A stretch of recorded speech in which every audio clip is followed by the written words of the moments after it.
You knew about the payroll discrepancy, Richard, and the unsealed envelope confirms it. This is blackmail. Table 4 is ready for the dessert course. Coming right up. Watch your back, hot plates.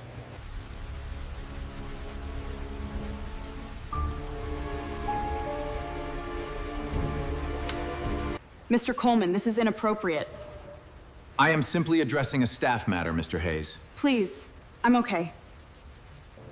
You don't have to do this, Alara. Yes, I do. The plate shattered before I did. That was the strange part. Not the sound of it. Not the white porcelain spreading across the marble floor like broken moonlight. Not the way every head in the silver fork turned at once, but the fact that I stayed standing. My name was Claire Bennett. I was 24 years old, wearing a black server's dress that had been washed so many times the color had gone soft at the seams, and I had exactly $43 in my checking account. Outside, Boston was drowning under a November rain that beat against the tall restaurant windows like it wanted to get inside and witness my humiliation too. Inside, everything smelled like roasted garlic, expensive wine, polished wood, and money I would never touch. The piano player near the bar kept going for 3 more notes after the plate slipped from my tray. Then even he stopped. Silence in a rich room is different. It has weight. It has teeth. I bent down too fast, whispering, "I'm sorry." Even though the plate had fallen because Mr. Coleman had bumped my elbow while reaching past me to impress a table of bankers. Richard Coleman, general manager, professional smile, silk tie, and the kind of man who only raised his voice when there were people around to enjoy it. "Careful, Claire," he said, loud enough for the entire dining room to hear. "This is a restaurant, not a bus station." A few people laughed softly into their wine glasses. My face burned, but I kept my eyes on the floor. I reached for the larger pieces first, the way we were trained, calm hands, quiet breath. Don't make the guests uncomfortable. Don't make yourself memorable for the wrong reason. "Look at me when I'm speaking to you," he said. So I looked up. That was when he smiled. Not kindly, not even angrily, like he had been waiting all night for an excuse. "Do you know how much that plate costs?" I did not. I knew how much my mother's prescriptions cost. I knew the price of a weekly bus pass, the cheapest soup at the hospital cafeteria, and the late fee on rent when you were already 2 weeks behind. But I did not know the price of a white plate made for people who never had to count change under fluorescent lights. "I'll pay for it," I said, though we both knew I couldn't. His smile widened. "You'll pay for it? With what, Claire?" "Tips from spilling water and apologizing badly." More laughter. Smaller this time, but worse, because it came from people pretending not to listen. My throat tightened. I swallowed it down. Pride, anger, exhaustion, all of it. I had swallowed worse things than shame. Shame did not put gas in my car. Shame did not keep my mother's hospital bill from going to collections. Shame was just another shift I had to finish. I lowered myself again, gathering the porcelain into my napkin. Somewhere behind me, silverware touched a plate. A chair creaked. Rain slid down the windows in long, trembling lines. Then I felt it. Not a hand. Not a voice. A gaze. Heavy, still, focused. I turned my head just enough to see table 17, tucked in the corner where the lights did not quite reach. 4 men sat there in dark suits, but only one of them was looking at me. He had not laughed. He had not moved. His knife rested beside his untouched steak, his fingers loose around the stem of a water glass. Dark blonde hair combed back with a few silver threads near the temples. A clean white shirt. A black suit that looked less worn than commanded. His eyes were gray, calm, and cold in a way winter would have envied. I did not know his name yet. I did not know men lowered their voices when Julian Hawthorne entered a room. I only knew that when he looked at Richard Coleman, the manager's smile faltered for half a second, and for the first time that night, I was not the only one afraid of being seen.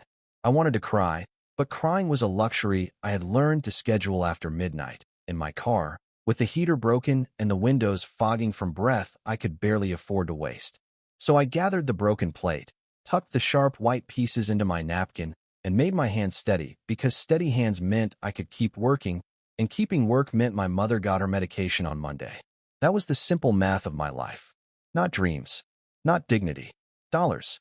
The silver fork paid me every Friday in a paper envelope with my name written wrong half the time, and I never corrected them because people like Richard Coleman enjoyed being corrected by women like me about as much as they enjoyed tipping the kitchen staff. My mother used to tell me I had my father's stubborn chin and her terrible habit of apologizing when someone else stepped on my foot.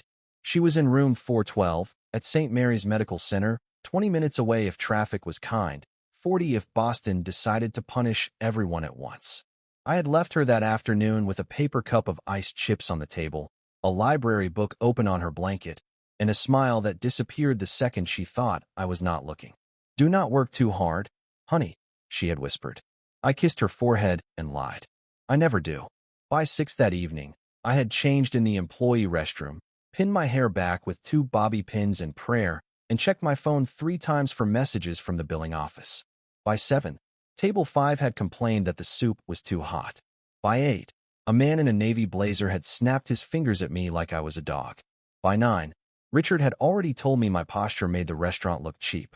And now, at 9:43, I was on my knees on imported marble while wealthy strangers pretended my embarrassment was part of the atmosphere. I rose slowly with a napkin full of porcelain and felt a sting across my palm. Not deep, just enough to remind me I was human under the uniform. Richard saw the tiny line of red before I could hide it. His eyes narrowed, not with concern, but irritation. "Do not bleed on the floor," he said under his breath, finally quiet enough that only I could hear. That almost made me laugh. Not because it was funny, because if I did not laugh, something inside me might make a sound I could not take back. "Yes, Mr. Coleman," I said. My voice came out calm, empty, professional. The kind of voice women use when they have bills, when they have nowhere to go, when every exit has a price tag. I carried the broken pieces toward the service station, feeling table 17 behind me like a second shadow. I told myself not to look back. Men in tailored suits were not answers. They were, usually more expensive problems. But as I pushed through the swinging kitchen door, I heard one chair scrape softly against the dining room floor, and Richard's voice changed. It lost its shine. It lost its cruelty. For the first time all night, my boss sounded careful. The kitchen hit me with heat, steam, and the sharp smell of lemon cleaner. For 3 seconds, I let the swinging door close behind me and stood there with my hand pressed around the napkin full of broken porcelain. Nobody asked if I was all right.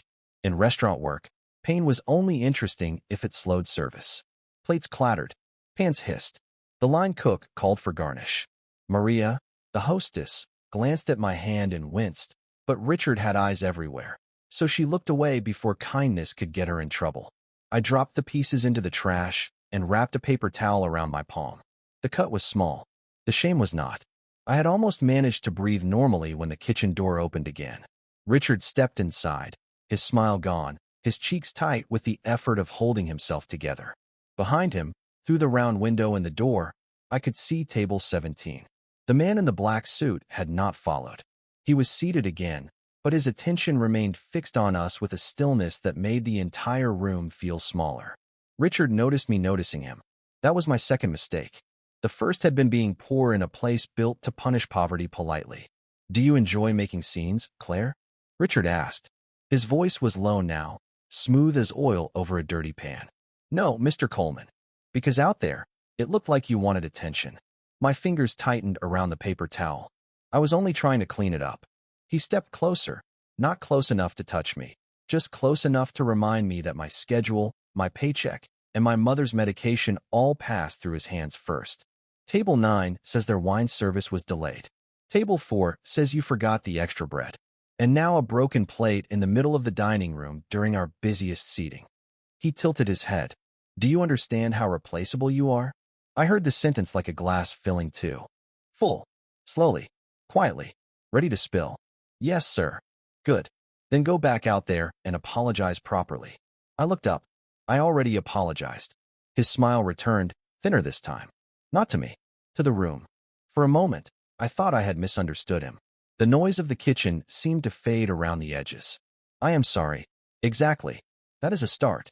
He pushed the swinging door open and gestured toward the dining room, as if presenting a stage. I walked because refusing would cost too much. I walked because my mother was in room 412 with a blanket tucked around her knees and a hospital bill folded in her purse like a sentence. I walked because every woman who has ever needed a job knows the terrible distance between what she wants to say and what she can afford to say. The dining room quieted again when I stepped through. Richard followed just behind me, wearing his public smile. "Ladies and gentlemen," he said, warm and polished. "Our server would like to apologize for disrupting your evening." My heart beat once hard. Then again, the piano player stared at his keys. A woman at table 6 lowered her fork. I felt every eye land on my uniform, my cheap shoes, the paper towel wrapped around my hand. Richard leaned slightly toward me. "Go on."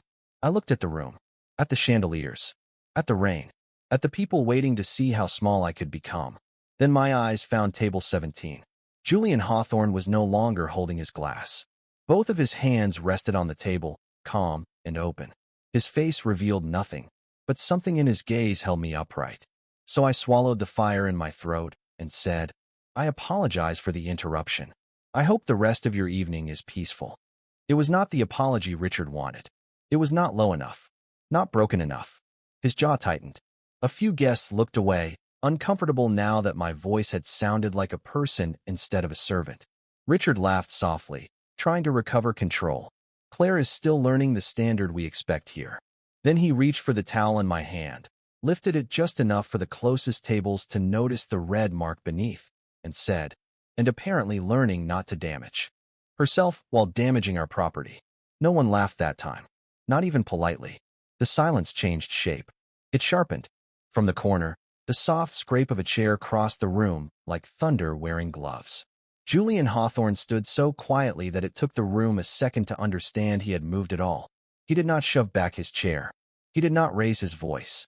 He simply rose from table 17, buttoned his suit jacket with one slow motion, and looked at Richard Coleman as if the man were a stain someone had forgotten to clean.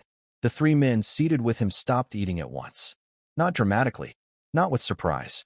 More like a clock had struck a private hour only they could hear. Richard's fingers released my wrist so fast the paper towel almost fell. "Mr. Hawthorne," he said, and that was the first time I heard the name. Hawthorne. It moved through the dining room without anyone speaking it aloud. A woman near the windows straightened in her chair. A man at the bar lowered his eyes to his drink. Even the pianist kept his hands suspended over the keys, afraid to continue and afraid to stop. Julian walked toward us with the calm of a man who had never needed to hurry for the world to make room. His shoes made almost no sound on the marble. Mine, cheap black flats from a discount store in Somerville, squeaked whenever the soles got wet. I hated that he noticed. I hated that his eyes dropped for half a second to the worn edge near my left heel, then to the paper towel around my palm, then to the pocket of my apron where a folded dinner roll peeked out from a napkin. My breath caught. The bread was for my mother. She hated hospital food, and the nurse on night shift sometimes let me bring her small things as long as no one made a fuss. I suddenly felt more exposed by that dinner roll than I had by Richard's insults. Julian stopped 3 feet away. He did not look at me first. He looked at Richard.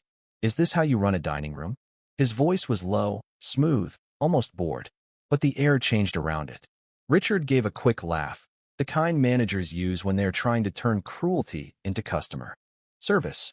"A small internal matter, sir. Nothing for you to concern yourself with." Julian's eyes moved to my hand. "She is bleeding. A minor cut. She is standing in front of your guests with a wound wrapped in paper towel." Richard swallowed. "We were about to have someone take care of it." "No," Julian said. "You were about to make a spectacle of her." The sentence landed cleanly. No anger. No volume. Just truth. I stared at the floor because if I looked at anyone, I might break in a way that could not be swept into a napkin. My palm stung. My face burned. Yet beneath the shame, something unfamiliar stirred. Not hope. Hope was too expensive. This was smaller. A breath I had not given myself permission to take. Richard tried again, softer now. "Mr. Hawthorne, with respect, our standards here are very high. We cannot allow carelessness from staff, especially during a private dining rush." Julian turned his head slightly toward the room. "Did anyone here lose their appetite because a plate broke?" No one answered. A fork touched porcelain, then went still. Julian looked back at Richard. "Or did they lose it when you asked a young woman to apologize for being humiliated?" Richard's smile disappeared completely. I should have felt relieved. Instead, fear twisted in my stomach. Men like Julian Hawthorne did not enter ordinary lives without leaving marks. Wealthy men with quiet voices and watchful companions were not miracles. They were storms in tailored coats. I had spent too many years surviving one kind of power to trust another just because it spoke politely. Julian finally looked at me. Not over me. Not through me. At me. "What is your name?" My voice almost failed. "Claire Bennett." "Miss Bennett," he said, and somehow the name sounded different when he said it.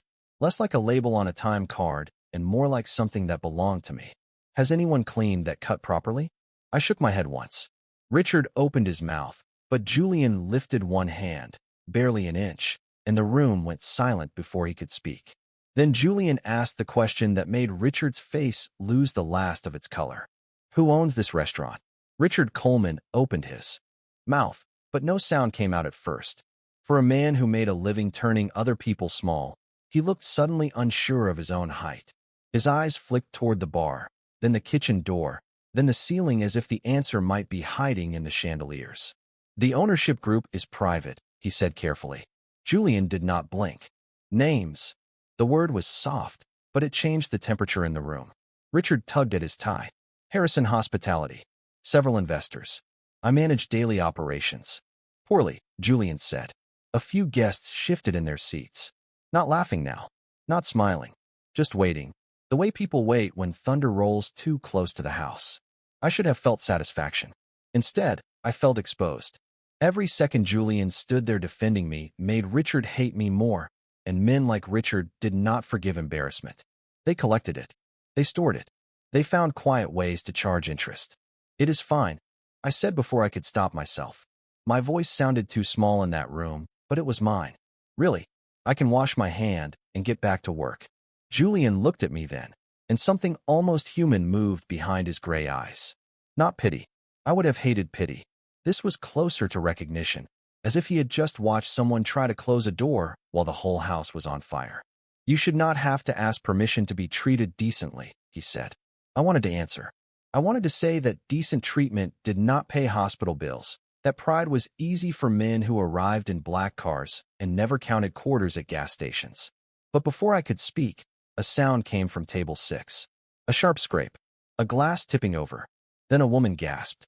Mrs. Whitaker, one of our regulars, had gone pale, one hand pressed to her chest, her silver bracelet trembling against her wrist. Her husband froze beside her, saying her name again and again in a thin, frightened voice. For 1 second, nobody moved. Rich rooms are strange that way. People know how to complain quickly, but panic makes them look for staff. I moved before thinking. The towel slipped from my palm as I crossed the floor. "Ma'am, can you hear me?" I asked, kneeling beside her. "Chair." Her breathing came fast and uneven, her eyes wide with fear. "Slowly," I said, keeping my voice low, the way my mother had taught me years ago when she still wore her nurse badge every day. "Look at me. In through your nose. Out through your mouth. You are safe. You are not alone." Her husband reached for his phone with shaking hands. "Should I call emergency services?" "Yes," I said. "Tell them chest discomfort and trouble breathing. Ask for medical guidance while we wait." I did not pretend to be a doctor. I did not do more than I knew. I just stayed steady because someone needed to. I loosened the scarf at Mrs. Whitaker's neck, asked if she carried medication, and kept her focused on my voice. The room that had watched me shrink now watched me work. Richard stood uselessly near the service station, his face tight with annoyance that someone else had become important. Julian stood a few feet away, silent, but I felt his attention sharpen. Mrs. Whitaker's breathing slowly evened. Color returned faintly to her cheeks. When she reached for my hand, she took the one with the cut, and I did not pull away. "Thank you," she whispered. Her husband looked up at Richard. "This young woman helped my wife. You should be ashamed of how you spoke to her." The words landed harder than any shout. Richard went red. I lowered my eyes, not because I was embarrassed, but because I was afraid of how much I needed someone to say it. Then Julian stepped beside me, close enough that his shadow touched the floor near my knees, and said, "Miss Bennett appears to be the only person here who understands service." Mrs. Whitaker was still holding my hand when the paramedics arrived through the front entrance, their jackets dark with rain, their equipment cases dripping onto the marble Richard cared about more than people. I stepped back as they took over, answering their questions as clearly as I could. How long had she been short of breath? Had she eaten anything unusual? Did she have medication with her? My voice did not shake until there was nothing left for it to do. Then it came apart quietly inside my chest, where no one could hear it. Her husband touched my shoulder before following the paramedics out. "Thank you, Claire," he said, using my name like it mattered. I nodded because speaking would have been dangerous. The dining room stayed silent after they left. Not peaceful silent, guilty silent. The kind that settles after people realize they were watching the wrong thing. Richard tried to reclaim the room with a smile that no longer fit his face. "Well," he said, clapping his hands once, too brightly. "Our guest is receiving proper care, thanks to the fast response of our team. Let us return to service." Our team. I almost laughed again. Julian did not. He turned his head slowly toward Richard, and the air seemed to tighten around both men. "Your team?" Richard's smile twitched. "Of course. Claire acted appropriately under management training." "Did you train her to be calm while bleeding?" Julian asked. "Or did you only train her to apologize for it?" A murmur moved through the room, soft as rain under a door. Richard's eyes flicked toward me, warning flashing behind them. I knew that look. It said smile. It said agree. It said remember who signs your schedule. For a moment, the old habit rose in me like a reflex. I could smooth it over. I could say it was fine. I could make myself smaller so the room could feel comfortable again. Then Julian looked at my hand. Not at my uniform. Not at my name tag. Not at the folded bread still in my apron pocket. My hand. The small red line across my palm. The paper towel damp and loosening at the edges. His voice lowered. "Miss Bennett, are you all right?" The question was simple. Too simple. Nobody asked women like me that unless they wanted an answer that cost nothing. I opened my mouth to give the free one. "I am fine." The words were right there, polished from years of use. But they would not come out. My throat closed around them. Because for once, someone had asked while looking at the evidence. Richard stepped in quickly. "She is perfectly fine. Claire, go wash up and reset table 6. Julian did not look away from me. I asked her. The words were calm, but something in them made Richard stop breathing for half a second. I looked down at my hand. The cut was tiny. Ridiculous, really. Hey, small thing.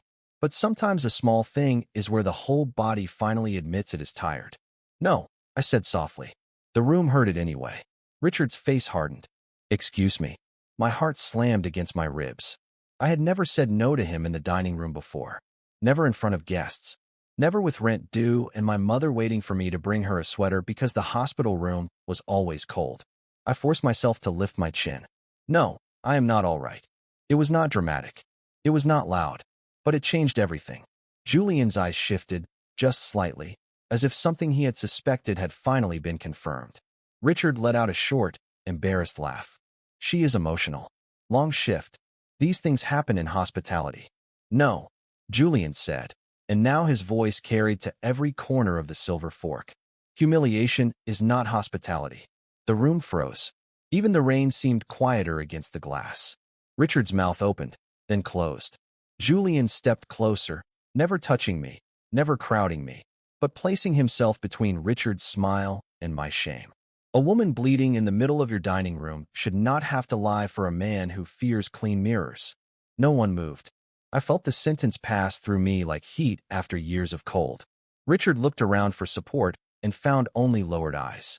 Julian adjusted one cuff, slow and precise. "Apologize to her." Richard went still. "Mr. Hawthorne, I do not think you understand the situation." "I understand it perfectly." Julian's gaze did not blink. "You mistook a paycheck for ownership." "Apologize." My pulse beat in my ears. I wanted to disappear. I wanted to stay. I wanted my mother. I wanted one night where dignity did not feel like something I had to earn by surviving. Richard turned toward me with hatred tucked behind his teeth and said, "I apologize if you felt embarrassed." Julian's expression cooled. That was not an apology.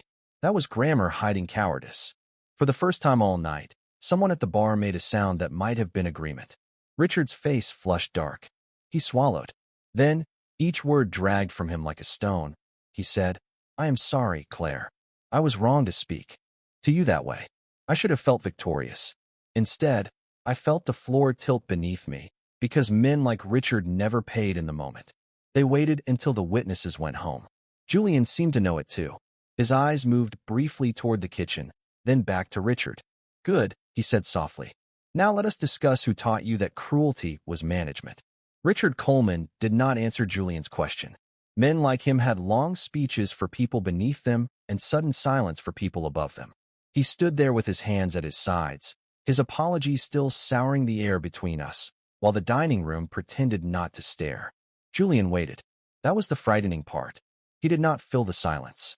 He let Richard stand inside it until every second became its own accusation. Finally, Richard cleared his throat. Our management philosophy comes from the ownership group, of course. We maintain strict discipline because guests expect excellence.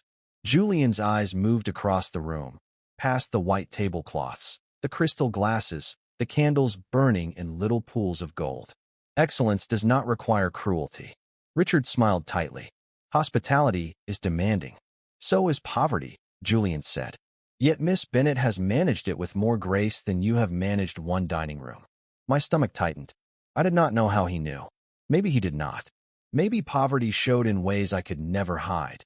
In the careful hem of my uniform, in the cheap watch on my wrist, in the way I calculated damage before pain. I pulled my hand closer to my body.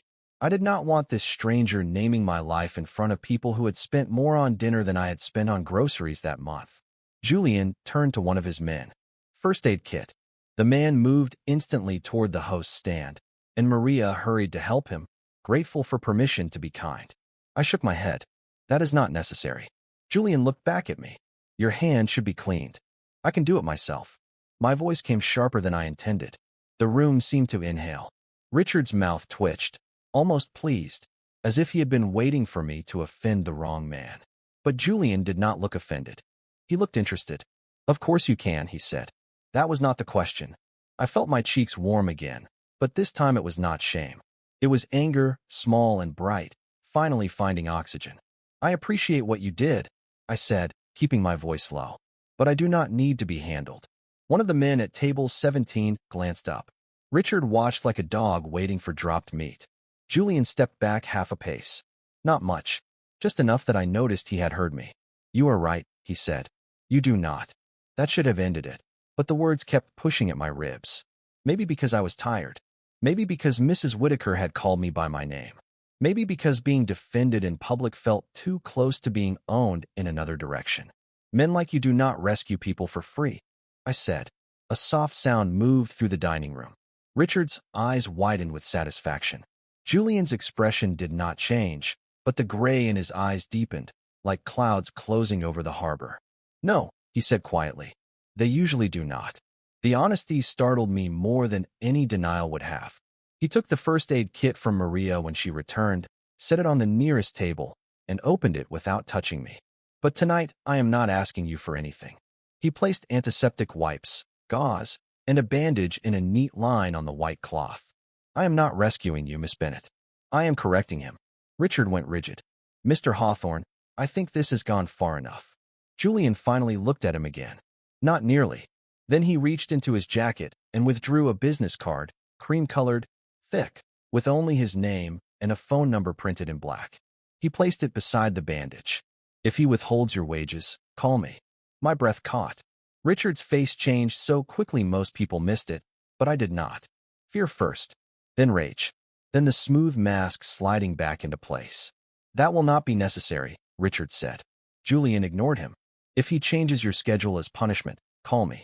If he makes you apologize for telling the truth, call me. I stared at the card like it might burn through the table. I do not want trouble. Neither do I, Julian said. For the first time that night, something almost like a smile touched his mouth. That is why I prefer preventing it. Then he turned away, left enough cash on his table to cover a meal none of them had finished, and walked toward the entrance with his men falling in behind him. The restaurant stayed silent until the front door closed and the rain swallowed his black coat. Only then did Richard lean close enough for me to hear him over the returning piano. Finish your shift, Claire, he whispered. Then we are going to talk about loyalty. The rest of my shift moved like a punishment disguised as routine. I refilled water glasses with a bandage tight across my palm. I smiled until my cheeks ached. I carried plates I could barely feel because every nerve in my body had gone quiet. waiting for the moment Richard would decide the witnesses had seen enough. No one spoke to me unless they had to. Maria slipped me a clean towel near the server station, her eyes full of apologies she was too afraid to say out loud. I understood. Fear has a language poor people learn fluently. At 11:15, the last guests gathered their coats and stepped into the rain. At 11:30, the bartender counted his drawer. At 11:40, the kitchen lights dimmed, leaving the stainless steel counters shining like cold water. I folded napkins in the back room with fingers that would not stop trembling. The business card Julian had left sat in my apron pocket, heavier than paper had any right to be. I had not called. I had not even taken it out. Men like Julian Hawthorne were not lifelines. They were doors, and I did not know what waited on the other side. "Office," Richard said from behind me. One word. No smile. My stomach dropped. I followed him past the wine shelves, past the framed newspaper reviews, past the employee schedule where my name was written beside 6 closing shifts that week. His office was small and too warm, smelling of coffee, cologne, and printer ink. He shut the door, but did not lock it. That almost made it worse. It meant he did not need to. "You embarrassed me tonight," he said, sitting behind his desk. I stood because he did not offer a chair. I did. Not mean to. No. That is the problem with you, Claire. You never mean to. You drift through this place with your sad eyes and your little hospital stories, and somehow everyone feels sorry for you. My mouth went dry. I never asked anyone to feel sorry for me. You accepted his attention. He leaned back. That was a mistake. I looked at the floor. There was a dark scuff near the desk leg shaped like a crescent moon. I focused on it because anger was rising too fast, and I needed somewhere to put my eyes. Richard opened a drawer and took out a white envelope. My paycheck. He placed it on the desk, then rested 2 fingers on top of it. "You are done here." The words entered me slowly. "You are firing me? I am removing a liability." My hand curled around the strap of my apron. "I worked 42 hours this week. And you broke property. That plate did not cost 42 hours. Careful." His voice sharpened. "Or I can make sure no restaurant in this city hires you." For 1 second, I saw my mother's room at St. Mary's. The blanket, the book, the way she pretended the pain was smaller when I was there. I reached for the envelope, but Richard slid it back into the drawer. "Final checks are processed through payroll. You can come back next week." We both knew next week was too late. Rent was already late. The prescription pickup was Monday. I untied my apron with hands that felt numb and set it on his desk. "Keep the job," I said quietly. "But you do not get to keep what I earned." His face hardened. "Get out." I walked out before my voice could break. The back hallway was empty. My coat hung on a hook beside the mop sink. Thin, black, still damp from the rain I had walked through that afternoon. I took the dinner roll from my apron pocket and put it in my purse because even humiliation had not changed the fact that my mother would be hungry later. Outside, the alley behind the Silver Fork smelled like rain, cardboard, and wet brick. The door shut behind me with a soft metal click. Just like that, the warm light of the restaurant was gone. I stood under the narrow awning, holding my purse against my chest, trying to decide whether to spend money on a cab to the hospital or save it and walk to the bus stop 3 blocks away. That was when a black car rolled to the curb at the mouth of the alley. Quiet, polished, impossible to ignore. The rear window lowered, and Julian Hawthorne looked out at me from the darkness inside. Rain blurred the city behind him. His voice was calm, but his eyes had already read the answer on my face. "Did he take your wages too?" I should have lied. I should have said I was fine. Instead, I stood there in the rain with $43 to my name, a bandage on my hand, and no strength left to protect a man who had never protected me. My silence answered for me. Julian's jaw tightened once, barely. Then he looked past me at the glowing back door of the restaurant and said, "By morning, he will not have a desk to hide them in." I did not get in his car. That surprised him, I think. Not enough to show on his face, but enough that the silence between us shifted. Julian Hawthorne sat behind the half-lowered window with the rain turning the glass into moving shadows, and I stood in the alley like a woman too tired to be afraid properly. "I need to go to the hospital," I said. His eyes moved to the purse clutched against my chest, then to the dinner roll wrapped in a napkin inside it. He saw too much. That was what unsettled me most. Not the car, not the men in the front seats, not even the rumors I had heard whispered after he walked out of the restaurant. It was the way he looked at small details and understood the whole wound. "St. Mary's?" he asked. My throat tightened. "How do you know that? You mentioned your mother to the hostess earlier. She was worried about you." I hated that he had heard that. I hated that kindness could feel like exposure. "I can take the bus. The last bus on that route is unreliable in this weather. I did not ask you to solve my life." Julian was quiet for a moment. Then he opened the car door himself and stepped out into the rain without an umbrella. His suit darkened at the shoulders almost instantly. Still, he kept several feet between us, as if distance were a language he had decided to learn for me. "No," he said. "You asked for nothing. That is exactly what concerns me. I should have walked away. I should have put 3 blocks and my own pride between us. Instead, my phone buzzed in my purse. St. Mary's billing office. Again, the screen lit my fingers blue. I did not answer. I could not. Julian saw the name before I turned it over. His expression did not soften. Somehow that made it easier. Pity would have undone me. "My driver will take you to the hospital," he said. "No conditions. No conversation required. I have other work to do." "What kind of work?" His gaze returned to the restaurant's back door. "Paperwork." At 11:07, while I sat in the back of his car with the heater warming the damp cuffs of my uniform, Julian stood under the awning and made the first call. I could not hear every word through the glass, only pieces. Harrison Hospitality. Debt structure. Payroll records. Emergency counsel. His voice stayed calm, almost gentle, but the men on the other end of those calls must have heard something I could not, because things began moving fast.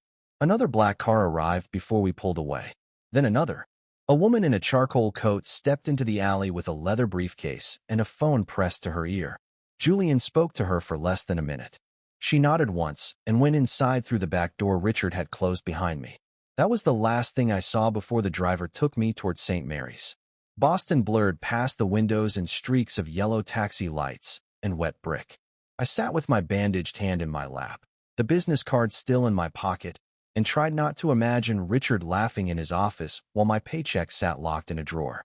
But across town, while my mother slept under a thin hospital blanket and I sat beside her pretending the dinner roll was enough, Julian Hawthorne was pulling the silver fork apart by its receipts.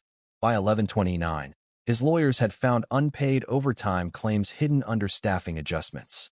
By 11:41, his accountant found tip deductions buried under service fees. By 11:52, a debt tied to the restaurant's ownership group surfaced under the name of a company Julian already controlled. And at 11:58, while I was rinsing a paper cup for my mother in the hospital sink, a contract changed hands in a closed dining room beneath chandeliers that had watched me kneel. I did not know any of that then. I only knew that my phone buzzed once, just after midnight, with a message from an unknown number. It said, "Be at the Silver Fork at 9 in the morning. Bring nothing but your name." I did not sleep that night. I sat in the vinyl chair beside my mother's hospital bed and watched the city turn from black glass to gray rain beyond the window. My mother slept with one hand curled against her cheek, her breathing soft and uneven, and I kept reading the message until the words stopped feeling like words. "Be at the Silver Fork at 9 in the morning. Bring nothing but your name." It sounded like a warning. It sounded like a promise. It sounded like trouble wearing a clean suit. By 7:30, I had washed my face in the hospital restroom, smoothed my hair with wet fingers, and told my mother I had to pick up my final check. She opened her tired eyes and looked at me for too long. Mothers have a way of hearing the bruise underneath a sentence. "Claire," she whispered, "you do not have to let people make you small." I smiled because I could not afford to cry. I know, but I did not know. Not really. I only knew how to survive small spaces. The bus ride back to downtown Boston took 38 minutes. The city smelled like wet pavement and coffee carts, like everyone else had woken up with somewhere to belong. My uniform was folded in a plastic grocery bag on my lap.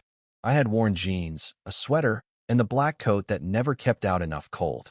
The bandage on my palm had loosened overnight, but I left it there. Proof, maybe, or a reminder. The Silver Fork looked different in morning light. Less magical, less untouchable. The gold letters above the door were streaked with rain, and the windows reflected traffic instead of chandeliers. I stood outside for almost a minute, trying to convince my legs to move. I told myself I was only there for the money I had earned. Nothing else. No revenge. No rescue. Just wages. When I stepped inside, The dining room was half-lit and smelled of stale wine, floor polish, and last night's flowers. The chairs were turned upside down on some of the tables. The piano was covered. Maria stood near the host's stand, her eyes widening when she saw me. "Claire," she said softly. Before she could say more, Richard's office door opened. He stepped out in the same navy suit as the night before, but his tie was different, red this time, bright as a stop sign. He looked tired, which gave me a dangerous little spark of satisfaction. Then he smiled, and the spark went out. "You came back," he said. "I came for my check. Your check is not ready. You said payroll would process it. Payroll processes employees." He walked closer, lowering his voice just enough to sound private while still making sure Maria could hear. "You are no longer one." My fingers tightened around the plastic bag. "I worked those hours. And I told you last night that damaging property has consequences. You cannot take all of my pay for one plate. I can document misconduct. I can document insubordination. I can document a pattern." He glanced at Maria, then back at me. "You think one rich man asking questions makes you important? It does not. It makes you confused." Heat climbed my neck. "I am not confused." Richard laughed softly. "Then understand this clearly. You own nothing here. Not your schedule. Not your reputation. Not even the sympathy you try to steal from my guests." The front door opened behind me. Cold morning air slid into the room. Maria went still. Richard stopped smiling before he even turned around. I did not need to look to know who had entered. The silence told me first. Then the measured sound of shoes across marble. Julian Hawthorne stepped into the Silver Fork wearing a dark overcoat, rain on his shoulders, and calm in his eyes. Beside him walked the woman with the leather briefcase from the alley, followed by two men carrying folders instead of threats. Julian looked at Richard, then at me, then at the plastic bag in my hand. His expression did not change, but his voice cut cleanly through the room. "She does not own this place, Mr. Coleman." Richard's face drained. Julian removed his gloves finger by finger and handed them to one of his men. "I do." For a moment, nobody moved. Richard Coleman stared at Julian as if the English language had betrayed him. Maria stood behind the host's stand with one hand over her mouth. The woman with the leather briefcase stepped forward and placed a stack of documents on the nearest table, aligning the edges with calm precision. "As of 12:01 this morning," she said, "Hawthorne Holdings acquired majority control of Harrison Hospitality's Boston assets, including this property, its vendor contracts, and all employment records connected to current and former staff." Richard blinked fast. "That is impossible." Julian looked around the dining room, not at the chandeliers or the polished bar, but at the servers gathering near the kitchen door, the busser frozen with a tray under one arm, the line cook peering through the pass window. "It was expensive," he said. "Not impossible." Richard let out a thin laugh. "You cannot just walk in here and remove management because of one emotional waitress." I felt the word hit me and tried not to flinch. Emotional. It was the label men used when they wanted truth to sound unstable. Julian did not look at me, and somehow that made it easier. He kept his eyes on Richard. "Miss Bennett is not why you are being removed." The woman opened a folder. Documented wage withholding. Improper tip deductions. Unpaid overtime adjustments. Retaliatory scheduling. Misclassification of support staff. Vendor kickbacks routed through personal accounts. Each phrase landed with a quiet click, like locks opening one by one. Richard's face changed color. "Those are internal accounting matters.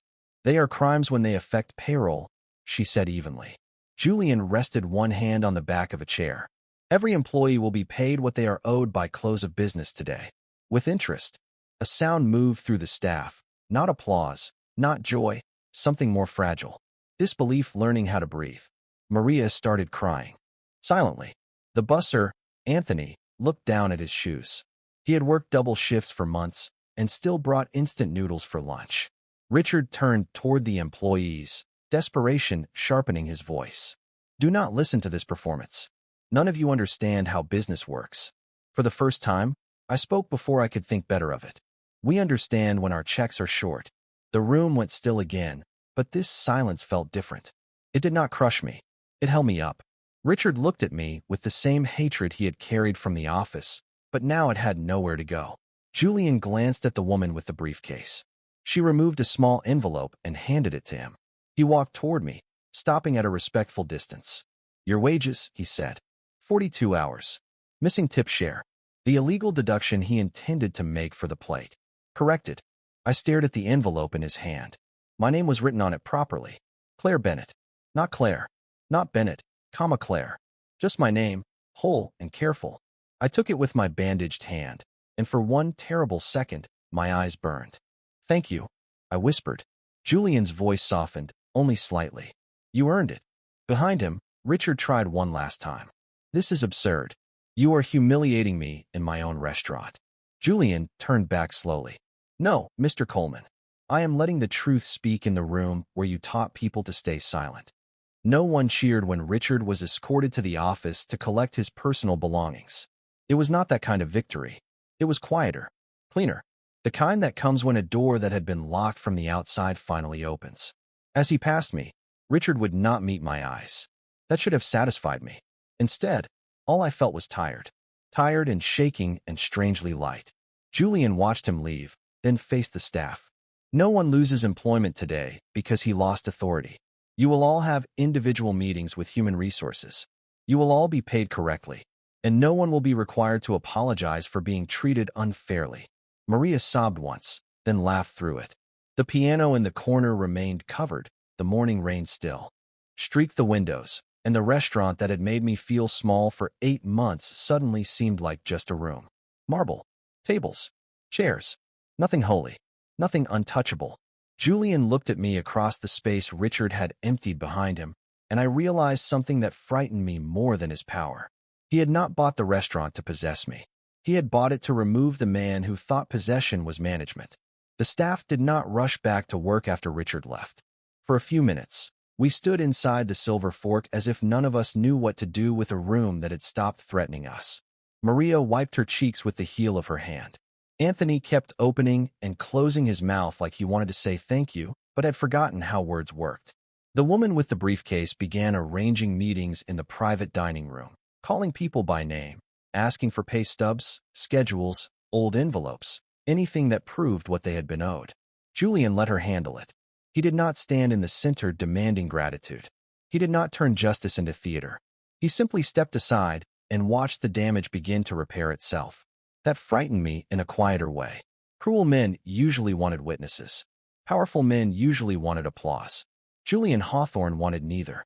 I held the envelope in both hands, feeling the thickness of money that should have been mine all along, and something inside me trembled harder than it had when Richard yelled. Why? I asked.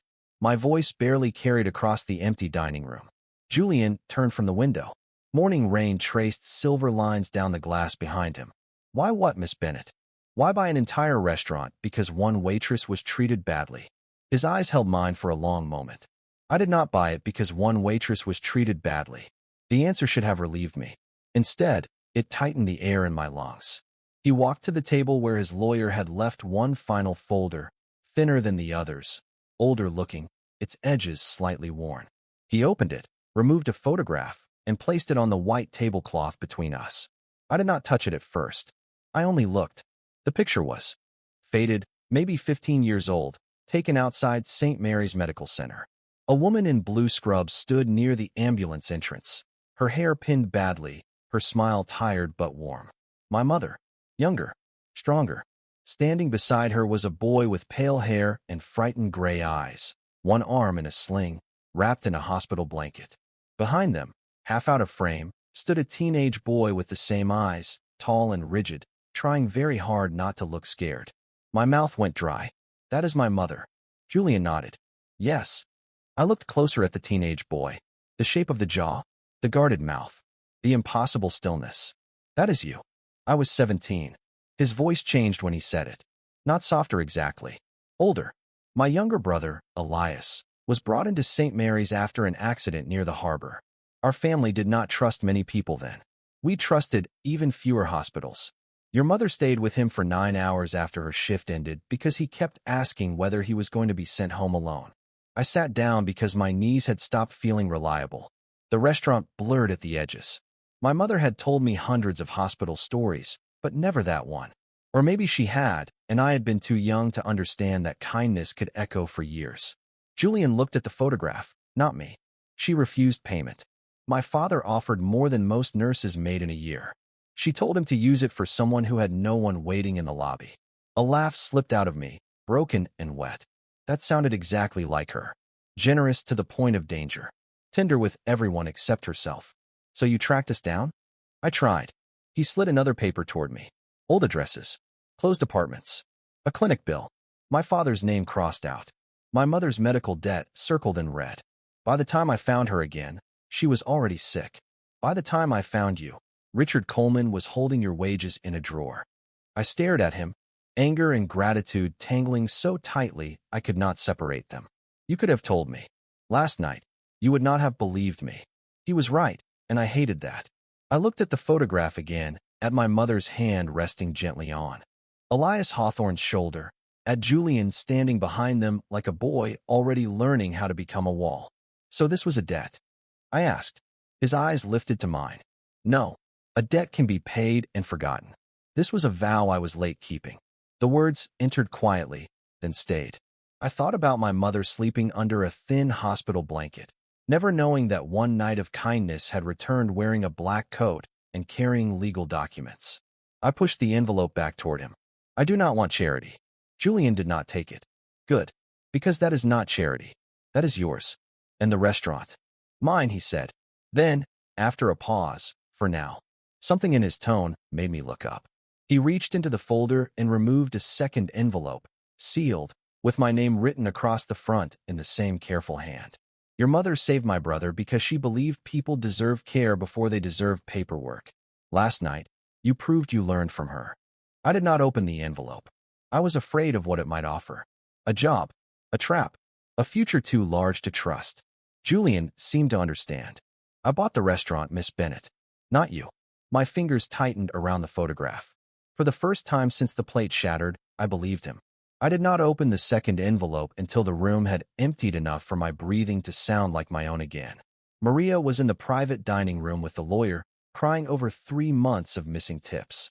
Anthony sat at the bar with a payroll form in front of him, staring at the numbers like someone had handed him proof that he had not imagined being tired.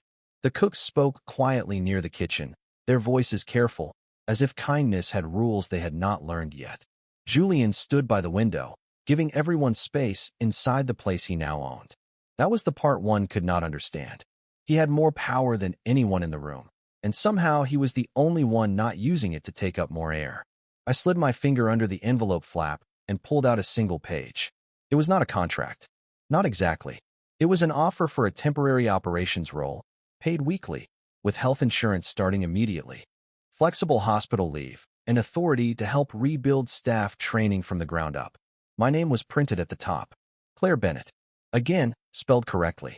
My laugh came out small and frightened. You want me to manage people? Julian turned from the rain. I want you to teach this place what Richard never could. I looked around the restaurant, at the polished tables, the covered piano, the marble floor where I had picked up broken pieces with a bleeding hand. I was a server here yesterday. Yes. Yesterday, I was fired. By a man who no longer has keys. The answer should have felt satisfying, but my chest tightened instead. I do not know how to run a restaurant. Julian walked closer, stopping on the other side of the table. Always the table. Always that careful distance. You know how it should feel to work in one. I looked down at the offer again. The salary made my eyes blur. It was more than I had ever made in my life. More than enough to pay rent on time. More than enough to pick up my mother's prescriptions without choosing which one could wait. That was exactly why I pushed it back across the table. Julian did not touch it. Too much, he asked. Too easy, I whispered. His eyes studied me, not cold now, just quiet. There is nothing easy about accepting what you have needed for years. The words found a place in me I had kept locked. I thought of my mother at St. Mary's, younger in the photograph, staying 9 hours past her shift for a terrified boy because care did not end when the clock did. I thought of myself last night, apologizing to a room that had watched me bleed. I thought of Richard saying I owned nothing. I lifted my chin. I have one condition. For the first time, Julian looked almost amused. Only one. Everyone stays. Maria, Anthony, the kitchen staff, the bussers. Everyone Richard underpaid gets what they are owed. No one is punished for being scared. And if I help rebuild this place, we do not teach people to smile through disrespect. We teach them they are allowed to stand upright. Julian was silent for so long that I heard the rain again. Then he reached for the page, turned it around, and slid it back to me with a pen. That is why you should sign. My hand trembled above the paper. Not because I trusted him completely. Trust does not arrive in one morning, even when it wears a black coat and fixes what others broke. But sometimes a door opens, and you realize walking through it is not surrender. Sometimes it is the first step you take in your own name. I signed, Claire Bennett. The ink looked small on the page, but it felt like a line drawn across my life. Julian looked at my signature, then at me. Your mother will be proud. My throat closed. She would say I should call her before I agree to work for a dangerous man. A faint smile touched his mouth. Then call her. So I did. I stood in the middle of the restaurant that had humiliated me and called room 412 at St. Mary's. When my mother answered, sleepy and worried, I told her I was okay. Then I looked at Julian Hawthorne, at the staff beginning to speak louder, at the morning light touching the floor where I had once knelt, and I told her the truth. Actually, I whispered, I think I just got my name back. By midnight, he had changed the ownership. By morning, he had changed the rules. But the part that stayed with me was quieter than power and stronger than fear. He could buy the room, but he still waited for me to choose where I stood.